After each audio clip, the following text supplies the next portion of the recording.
So guys welcome back to micro classes. हमारी चौधरी चरण Singh university Meerut और शाकुंभरी यूनिवर्सिटी सहारनपुर की बीएड की फर्स्ट ईयर की क्लासेस चल रही हैं। आज से हम अपना एक नया सब्जेक्ट स्टार्ट कर रहे हैं, growing up as a learner, अधिगमकर्ता के रूप में विकास। यह उसकी फर्स्ट क्लास है। इस सब्जेक्ट में हम साइकोलॉजी पढ़ेंगे, मनोविज्ञान। मनोविज्ञान ने हमारी शिक्षा के बारे में क्या क्या सिद्धांत दिए हैं, मनोविज्ञान ने शिक्षा को किस प्रकार प्रभावित किया है, वह सब सिद्धांत नियम वगैरह में हम इस सब्जेक्ट में पढ़ेंगे। आज का हमारा सबसे पहले क्लास है, सबसे पहला टॉपिक है मनोविज्ञान, साइकोलॉजी।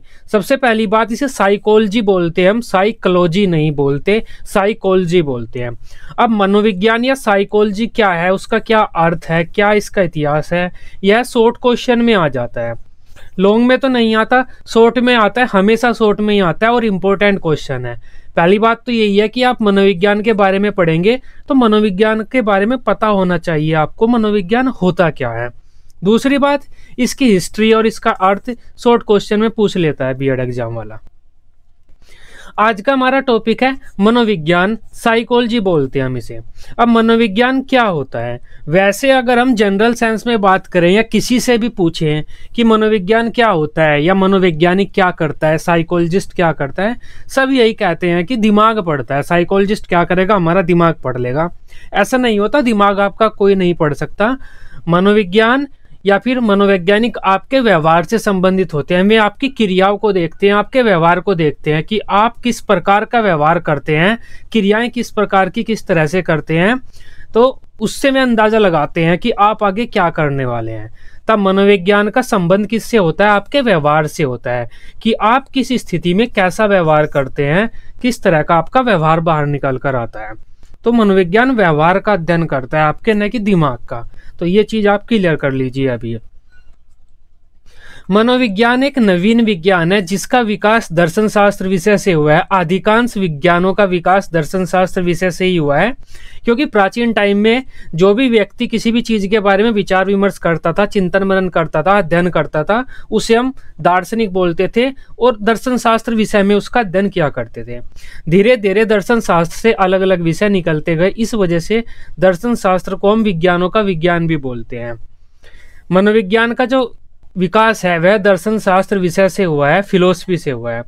मनोविज्ञान में हम मनुष्य का अध्ययन करते हैं तथा यह समझने का प्रयास करते हैं कि कोई मानव किसी क्रिया को कब, क्यों, कैसे करता है। वही बात है, हम क्रियाओं का अध्ययन करते हैं, उनके व्यवहार का अध्ययन करते हैं कि वे किस प्रकार का व्यवहार करते हैं, किसी स्थान पर किस प्रकार की क्रियाएं व्यवहार करते हैं। शाब्दिक अर्थ देख लेते हैं मनोविज्ञान का क्या होता है। मनोविज्ञान शब्द साइकोलॉजी, साइकोलॉजी है ये, साइकोलॉजी शब्द का हिंदी रूपांतरण है। साइकोलॉजी शब्द यूनानी भाषा के दो शब्दों से मिलकर बना है, साइकी प्लस लोगस। यूनानी भाषा मतलब जो ग्रीक लैंग्वेज है उसके दो शब्दों से मिलकर बना है हमारा साइकोलॉजी, साइकी प्लस लोगस। साइकी का अर्थ तो होता है आत्मा तथा लोगस का अर्थ होता है हमारा अध्ययन। इस वजह से साइकोलॉजी शब्द का जो शाब्दिक अर्थ हो जाता है वो होता है आत्मा का अध्ययन। अब ये क्यों होता है आत्मा का अध्ययन? हम मनोविज्ञान में व्यवहार का अध्ययन करते हैं, किसी के भी व्यवहार का अध्ययन, कि कोई किस प्रकार का व्यवहार करता है, किस स्थिति में, या उसका व्यवहार कैसा होता है, हम व्यवहार का अध्ययन करते हैं। लेकिन मनोविज्ञान शब्द का जो शाब्दिक अर्थ होता है वो होता है आत्मा का अध्ययन। हम आत्मा का अध्ययन इस वजह से मानते हैं इसका शाब्दिक अर्थ, क्योंकि प्राचीन टाइम में आत्मा को ही मेन माना जाता था। आत्मा को ही हमारे शरीर में सबसे मुख्य स्थान दिया जाता था कि आत्मा ही मेन है, आत्मा ही हमसे सारी क्रियाएं करा रही है। इस वजह से प्राचीन टाइम में मनोविज्ञान में आत्मा का अध्ययन किया जाता था। हमारी आज के टाइम में व्यवहार का अध्ययन किया जाता है, क्योंकि हम आत्मा वगैरह में ज्यादा विश्वास नहीं रखते, इस वजह से व्यवहार का अध्ययन किया जाता है वर्तमान टाइम में। प्रारंभ में मनोविज्ञान में आत्मा का अध्ययन किया जाता था, लेकिन वर्तमान समय में इसमें व्यवहार का अध्ययन किया जाता है तथा इसे व्यवहार का विज्ञान माना जाता है। मनोविज्ञान को अब व्यवहार का विज्ञान माना जाता है तथा इसमें व्यक्तियों के व्यवहार का अध्ययन किया जाता था। पहले टाइम में आत्मा का अध्ययन किया जाता था, लेकिन आत्मा है क्या उसके बारे में हम जानते ही नहीं, तो उसका अध्ययन कैसे कर लेंगे। इस वजह से हम व्यवहार का अध्ययन बोलते हैं मनोविज्ञान को। अतः मनोविज्ञान वह विज्ञान है जिसमें मनुष्य के भौतिक, सामाजिक आदि व्यवहारों का अध्ययन किया जाता है तथा यह समझा जाता है कि कोई मनुष्य किसी स्थिति में कैसा व्यवहार करते हैं और क्यों करते हैं। वर्तमान समय में मनोविज्ञान सिर्फ मनुष्य तक सीमित नहीं रह गया है, बल्कि इसमें पशु, पक्षियों आदि जीवों के व्यवहार का अध्ययन भी किया जाता है। अब आप समझ गए होंगे मनोविज्ञान क्या होता है। मनोविज्ञान एक ऐसा सब्जेक्ट है जिसमें हम मनुष्यों के व्यवहार का अध्ययन करते हैं, क्रियाएं देखते हैं कि मनुष्य कैसी क्रियाएं कर रहा है, कैसा व्यवहार कर रहा है। तो मोस्टली हम उसके व्यवहार का अध्ययन करते हैं कि कोई मनुष्य, कोई बालक किस स्थान पर कैसा व्यवहार करता है। छोटे बच्चों को अगर हम इस तरह से कुछ बीन्स वगैरह दे दें तो छोटा बच्चा उन्हें बिखेर देता है। अगर किसी हम बड़े बच्चे को या किसी बड़े व्यक्ति को दें तो वह बिखरे हुए को भी इन डब्बों में रख देगा।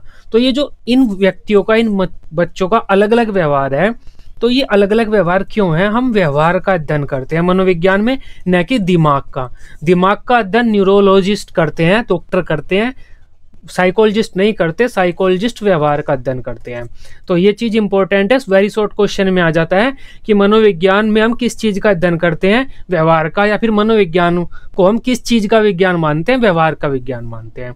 अब परिभाषा की बात कर लेते हैं, डेफिनेशंस ऑफ साइकोलॉजी। मैकडूगल के अनुसार मनोविज्ञान आचरण तथा व्यवहार का सकारात्मक विज्ञान है। वही बात है, व्यवहार का विज्ञान है। कोल्सनिक के अनुसार मनोविज्ञान मानव व्यवहार का विज्ञान है। आसान सी परिभाषा है, ये दोनों आप लिख सकते हैं। वास्तव में मनोविज्ञान में मनुष्य की प्रकृति, क्रियाओं आदि का अध्ययन किया जाता है, जिससे मनुष्य के व्यवहार को समझने का प्रयास किया जाता है। साथ ही यह भी समझने का प्रयास किया जाता है कि कई स्थानों पर मानव के व्यवहार में समानता देखने को मिलती है और कई स्थानों पर मानव के व्यवहार में विभिन्नता देखने को मिलती है। ऐसा क्यों होता है? तब अगर वास्तव की बात करें, हम मनुष्य की प्रकृति को समझते हैं कि मानव की हमारी प्रकृति क्या है, प्राकृतिक रूप से हम क्या क्या क्रियाएं करते हैं।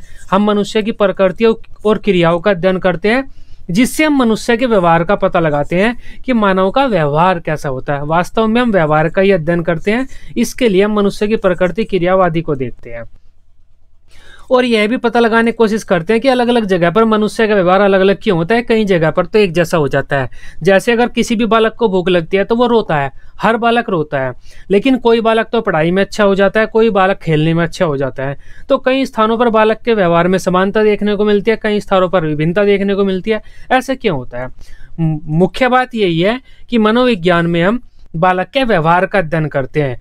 व्यवहारात्मक रूप से हम बालक को जैसा देखते हैं, यानी कि कोई व्यवहार, बच्चा खेल रहा है, कोई पढ़ रहा है, कोई गाली दे रहा है, कोई कूद रहा है, कोई मम्मी के साथ खेल रहा है, तो वो जो बालक का व्यवहार हमें दिखाई दे रहा है, उस व्यवहार का अध्ययन करते हैं हम कि यह बालक ऐसा व्यवहार क्यों कर रहा है, इसकी कैसी प्रकृति है या कैसी क्रियाएं ये कर रहा है। तो वो जो व्यवहार है, उस व्यवहार का अध्ययन करते हैं मनोविज्ञान में। प्रारंभ में मनोविज्ञान का जन्म दर्शन शास्त्र की एक शाखा के रूप में हुआ था, लेकिन वर्तमान समय में इसका एक स्वतंत्र स्वरूप हमने ग्रहण कर लिया है तथा आज हम मनोविज्ञान का जो अध्ययन करते हैं वो एक स्वतंत्र विषय के रूप में करते हैं। दर्शन शास्त्र एक अलग सब्जेक्ट है आज, मनोविज्ञान एक अलग सब्जेक्ट है आज, लेकिन पहले जो मनोविज्ञान का जन्म हुआ था वो दर्शन शास्त्र की एक शाखा के रूप में हुआ था। अब मनोविज्ञान के इतिहास की बात कर लेते हैं, या फिर मनोविज्ञान का विकास किस प्रकार हुआ है। क्योंकि मैंने आपको बताया था कि प्राचीन टाइम में मनोविज्ञान को आत्मा का विज्ञान मानते थे हम, या फिर आत्मा का अध्ययन मानते थे।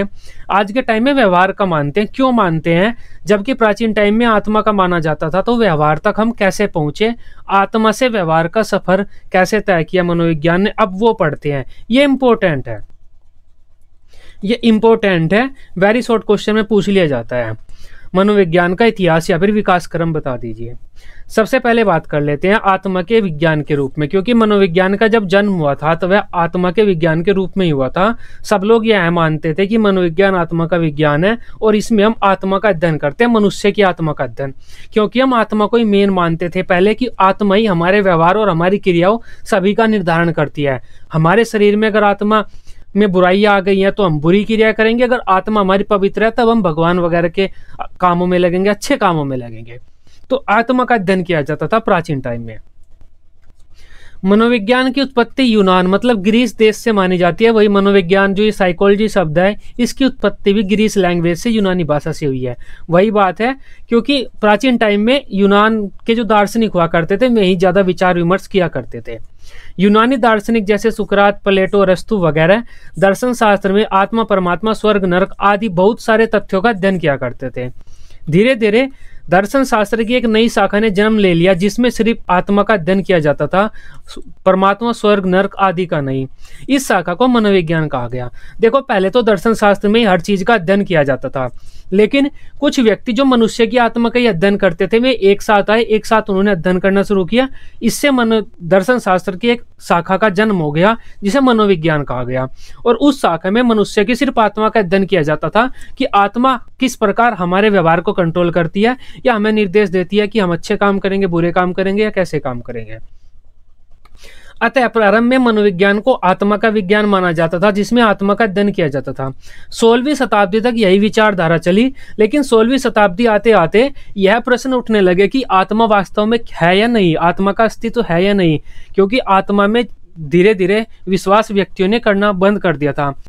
अगर हम अरस्तु की ही बात करें, अरस्तु भी पदार्थवाद की तरफ चलने लगा था।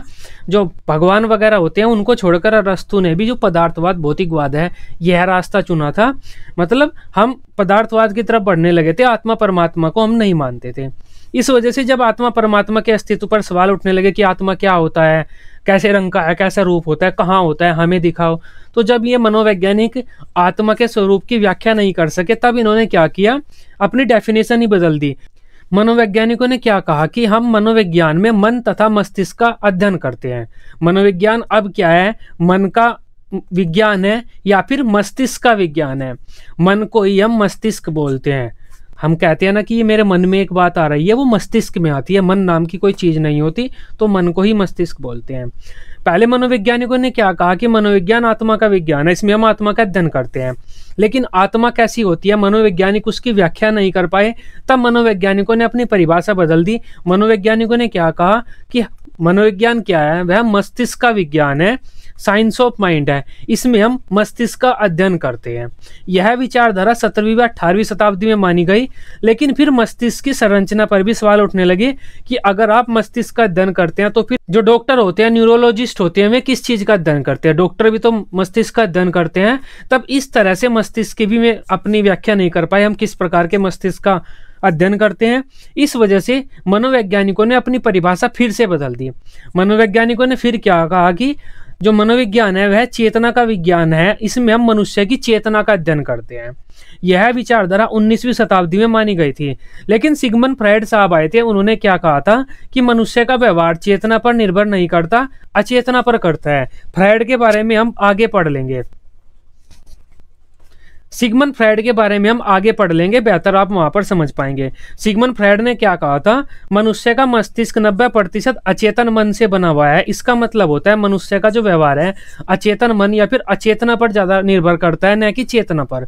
जब हमारा व्यवहार अचेतना पर निर्भर करता है तब हम चेतना का अध्ययन कैसे कर सकते हैं मनोविज्ञान में?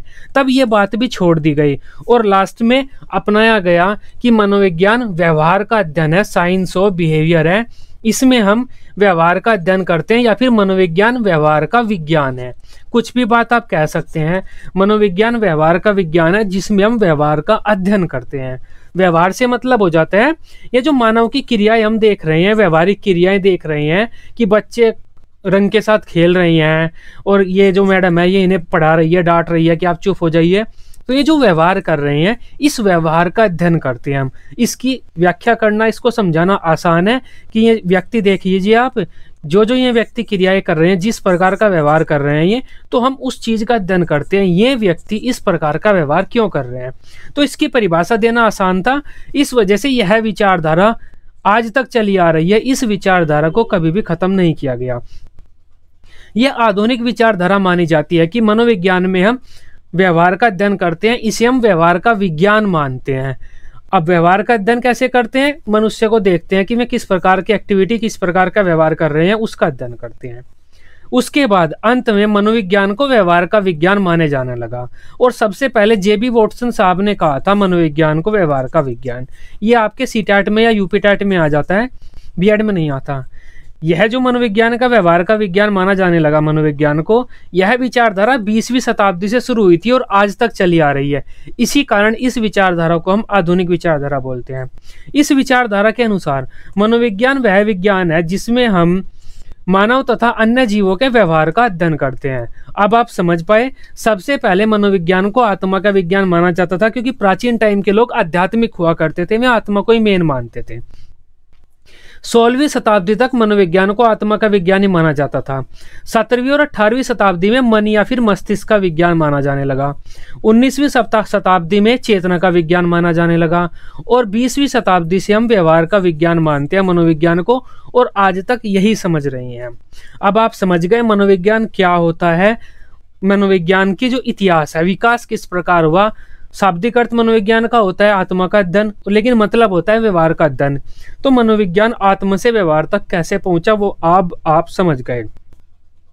मनोविज्ञान के इतिहास के बारे में वुडवर्थ ने एक बहुत ही अच्छा स्टेटमेंट दिया था कि मनोविज्ञान ने अपनी आत्मा का त्याग किया, मस्तिष्क का त्याग किया, चेतना का त्याग किया तथा अब व्यवहार को धारण किए हुए है। ये उनका एक स्टेटमेंट आया था मनोविज्ञान के विकास क्रम के रूप में। यूपीबीएड नहीं पूछता तो मैं नहीं, उसके बारे में मैंने आपके सामने नहीं लिखा कुछ भी। अब आप समझ गए मनोविज्ञान में हम क्या करते हैं, मनुष्य के व्यवहार का अध्ययन करते हैं। अब व्यवहार अध्ययन की कौन कौन सी विधियां होती है? 2 विधियां होती है मनोविज्ञान में व्यवहार अध्ययन करने की। 2 प्रकार की विधियां होती हैं। पहली तो होती है निरीक्षणात्मक अवलोकनात्मक विधि। इस विधि में हम क्या करते हैं, या फिर ये कई सारी विधियां होती हैं, विधियों का समूह होता है। अगर मनोविज्ञान में मनुष्य के व्यवहार के अध्ययन करने की विधियों को हम बांटना चाहें तो 2 भागों में बांट सकते हैं। पहले तो निरीक्षणात्मक विधियां, ये इस प्रकार की विधियां होती है जिसमें हम बालक का निरीक्षण करते हैं। किसी बालक या मनुष्य को हम देखेंगे कि वह बालक या मनुष्य किस प्रकार काम कर रहा है, उसको देखकर हम उसका अध्ययन करते हैं कि यह बालक तो इस प्रकार का है। लेकिन विवरणात्मक विधियां ऐसी विधियां होती है जिसमें हम बालक के बारे में विवरण ले लेते हैं दूसरे व्यक्तियों से। मान लेते हैं हमें इस बालक के व्यवहार का अध्ययन करना है मनोविज्ञान में, तब विवरणात्मक विधि का, अगर हम किसी भी विवरणात्मक विधि का प्रयोग करते हैं तब हम क्या करेंगे, इस बालक की मम्मी के पास जाएंगे कि आप अपने बालक के बारे में बता दीजिए, आपका बालक कैसा है। मम्मी बता देगी कि वह खेलता फिरता है, बिल्कुल भी नहीं पढ़ता, वीरान है, कुछ नहीं करता।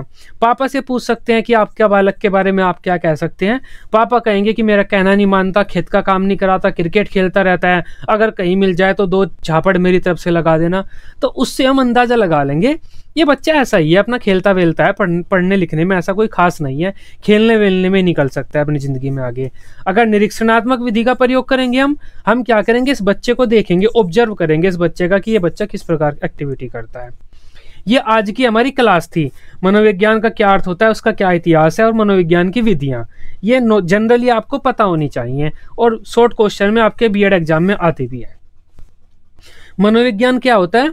मनोविज्ञान एक ऐसा विज्ञान है जिसमें हम व्यक्ति के, बालक के व्यवहार का अध्ययन करते हैं कि कोई भी बालक किस स्थिति में कैसा व्यवहार करता है, कैसी क्रियाएं करता है, क्यों करता है, उसकी प्रकृति कैसी होती है बालक की, जिससे वह अपना व्यवहार निर्धारित करता है। तब हम मनोविज्ञान में बालक के व्यवहार का अध्ययन करते हैं। मनोविज्ञान का इतिहास अब आप समझ गए और मनोविज्ञान की विधियां भी। मनोविज्ञान में हम बालक की बुद्धि का अध्ययन नहीं करते, ये बात अब आप स्पष्ट कर लेना अपनी। वीडियो आपको अच्छी लगी हो, आप इसे अपने बीएड ग्रुप में दोस्तों के साथ शेयर कर सकते हैं। बीएड की सभी सब्जेक्ट की डेली रेगुलर क्लासेस लेने के लिए इस चैनल को सब्सक्राइब कर सकते हैं। Till then, bye bye, take care.